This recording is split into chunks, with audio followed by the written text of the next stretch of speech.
MMA fans, remember, when your fight is outside the cage, let Berta Gonzalez fight for you.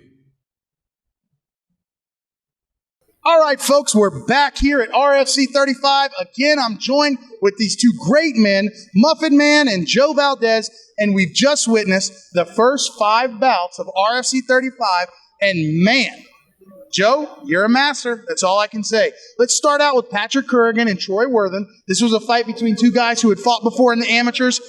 Troy had Patrick had a tough loss in the amateurs, and Troy came in today. Patrick looked so much better. He looked more poised. He used a lot of technique, and man, he didn't win, but you know what? He looked like a lot better fighter. Congrats to Troy. Both of them look a lot better. Troy looked real good, real technical, real good. Patrick's tough as nails, hung in there, and there's that difference we talked about from the amateurs to the pros. Big difference, but they look good. That was a good fight. What'd you think about that one, Mike? Yeah, both guys went out there. I'd hate to call the first 2 rounds. I really think judges kind of threw up a coin on the first 2 rounds. On each fighter got a round apiece. Third round, Troy was able to land that takedown. And you know how that takedown gets scored to the judges in a real close round. That takedown's going to win it. Congratulations to Troy Worthen, man. Tough fighter. We look to have you back in the RFC again. Second fight, Cleveland McLean, Tommy Chopper Mills. Kind of a controversial win. A couple people were saying they saw the back of the head shot. I went back, saw the video. It was pretty clean, Joe. What'd you think? I thought the first one that I have to watch it again, but I thought Chopper dropped him at first, and maybe one of those other shots landed in the back of the head. But I thought Cleveland dropped him. I have not watched I thought Chopper dropped him. Yeah, well, there was a quick. Chopper was so fast, no one really saw it. But there was a quick hook into the ear shot, and it kind of looked behind the head. So. Yeah, it was the hammer fist right behind the ear that finished it. And now a lot of people, they look at a punch behind the head, but if you're a fighter, you've been in the meetings and you've heard referees talk about it, you can hit to the back of the head. As long as that pinky is touching the back of the ear, this is a legal shot. So anything within that realm is legal. But I think even if it wasn't close, he was still another punch away from the fight being over. Absolutely. Anyway. Congratulations to Chopper. That's a 2 fight. That's 2 fights in a row. He's won here with the RFC. The kid looks good, Joe. He looks good. He wants to make a quick run for the title. Troy Worthen tonight told me that he wants Chopper. February, guys. That's what we're going to see. Fight number 3. Ryan Donnelly from Grady MMA against one of D'Angelo boys, Gus D'Angelo. Personally, I didn't think Gus was going to do as great as he did, but man, wow, this kid's been training with Vitor Belfort. Vitor's taking the kid under his wing, and man, we could tell. D'Angelo, they always come to fight. They're tough. If the other guy's more technical, might be a little better, it's still going to be a good fight. Them boys come to fight. Gus is so young. This is his pro debut. So far, this was fight of the night. Ryan Donnelly looked solid. They both look real good for being pro debuts. Real good. Definitely think it was fight of the night. What do you think, Muffin Man? Yeah, I think Ryan tasted that 4-ounce glove to the mouth for the first time tonight. He went right in for that takedown. He took a left hook right to the mouth. Went in for the takedown because I think it just didn't register. But you saw D'Angelo towards the end of the fight becoming the wrestler and was secured a takedown and was able to transition to the top. And I think that's what won him the fight. And great fight between the two. Congratulations, Ryan Donnelly. It was a great win. Man, we want to see both those guys back again. Now we're going to go on to the next fight, which was Matt Ferriola, Stephon Reese. Now, in the past, we've seen Matt Ferriola fight Tony Leone, and it was a grind.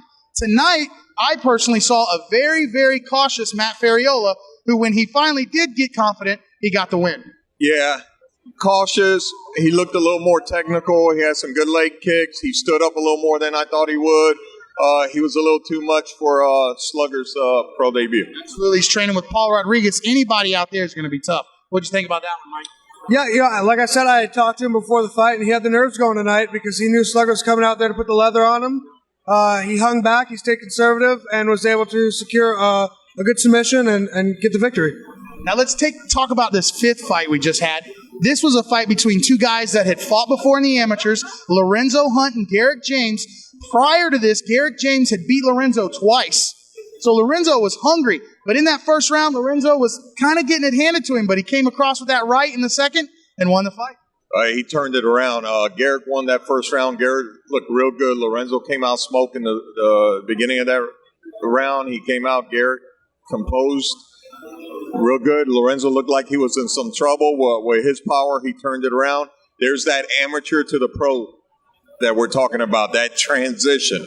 Garrick beats him twice in the amateurs. Lorenzo stops him tonight in the pros. With a right hand, man. What'd you think? That's kind of your weight class there, Mike. What'd you think about the performance? Yeah, absolutely. Garrett won that the first round off the cage. He had pressed him against there, landed some vicious knees. It looked like it really took the wind out of Lorenzo.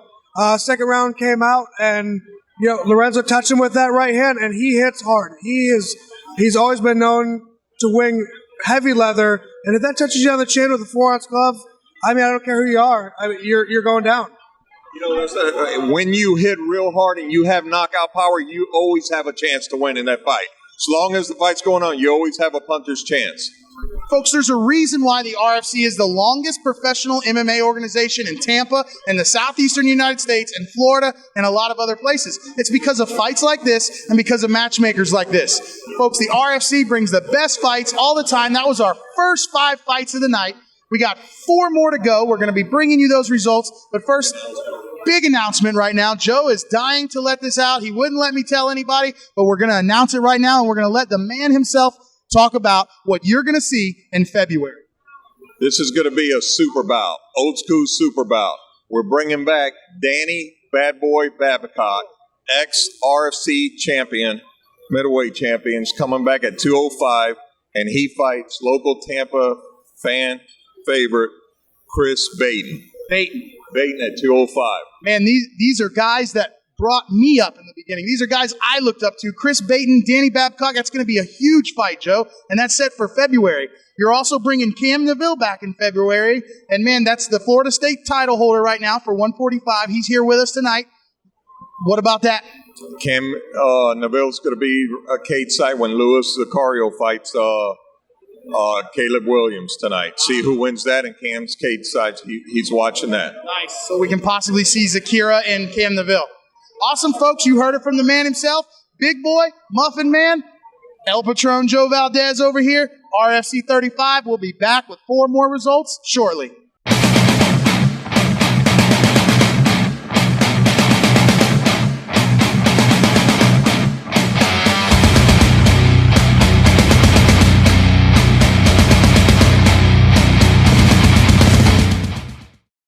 Well, folks, we're back here, and we just finished up RFC 35 with our last 4 fights. And, Joe, for having all these debuters on the card, man, this was some exciting fights. Oh, they were all exciting. I think we had 4 finishes in a row right now. 4 finishes in a row. Listen, we just had one of the good fights was Matt Frivola, not mistaken for Ferriola, against Mike D'Angelo. And Frivola finishes the fight. Great fight. D'Angelo brothers always come in to bang. Mike came out and looked amazing again. Frivola was just a little bit too much for him. What do you see with this kid Frivola in the future? Well, there's a lot of hype on him. He's big. He's had a layoff for a while, but that fight was turning into, I think you had picked it for fight of the night. It was looking good. Michael D'Angelo was looking sharp. I thought he was starting to pick Matt up. Matt was a little wild, but he landed a big bomb. What impressed me was Michael was keeping it standing. Matt Frivola had trouble taking him down. Right. And but he landed. Frivola hits hard, man. He landed that, and I don't think nobody's ever done that to D'Angelo before. Congratulations to Matt Frivola, steamroller, that night out of the night there. That was an amazing fight. We can't wait to see you fight again. Next fight. The big men. We had some heat in the weigh-ins yesterday. We thought these guys were going to go at it at weigh-ins. John Jittle, Sean Hollis. Sean Hollis came out strong, but listen, Jittle is the veteran. He's been around some veteran fighters like Frank Mir, and it showed tonight, Joe. It showed he has good BJJ. We knew that, but what impressed me was he took Sean's power shots, and he hung in there. He got hit with some big shots. He took them, hung in, and he stopped Sean. Good job. Good job, John. That was a great fight. We hope to see you again in the RFC. Now, we went on to Caleb Williams, Luis Sicario. Now, prior to that, we kind of interviewed Cam Neville, and Luis Sicario was wanting, if he won this fight, he was wanting Cam. But after we seen tonight, Luis lost to Caleb. Now Caleb's up. What'd you think about that one? That was a lot of people were picking that for fight of the night, but Caleb looked impressive. He handled Lewis pretty easy. He looked good. His takedowns was good. We knew he was a heavy hitter. He could bang standing up. it was solid. He stopped, submitted Lewis in the first round, probably submission of the night. Submission of the night. Now we go on to the main event. It was Ivan Devalje versus John Ortolani. A lot of people going for Ivan. Ivan had this place packed. So did John. Their fans were back and forth. But it ended up in a quick heel hook in the first round. Unfortunate, but it happens. Yeah, I think Ivan broke his finger too. But John, let me tell you, this is what we talked about with Cameron Neville and Alon Cruz. Ortolani had more fights. He's fought at the bigger weight, guys with a lot of experience, and he came down. Ortolani should stay right where he's at. He looked awesome at 150. Nobody expected this fight to last long. Everybody thought it was going to be a war. John looks good. He should stay right at 155 because Ivan's not an easy guy to finish. Listen, guys, RFC 35 was awesome. We had 9 of the best fights you've ever seen. Listen, February's coming. Joe's got super bouts in the making. It's right around the corner. The next RFC is going to be here at the Doubletree, right? Doubletree. Big fights coming. That super bout with Chris Baton and Danny Babcock. There's going to be more to announce. Listen, we want to thank our sponsors. Oh, Dave Mundell, Mike Perry. It's just getting better and better, folks. Florida State title. Florida State title, February. We don't got an exact date on it yet, but February 26th. 26 sounds good.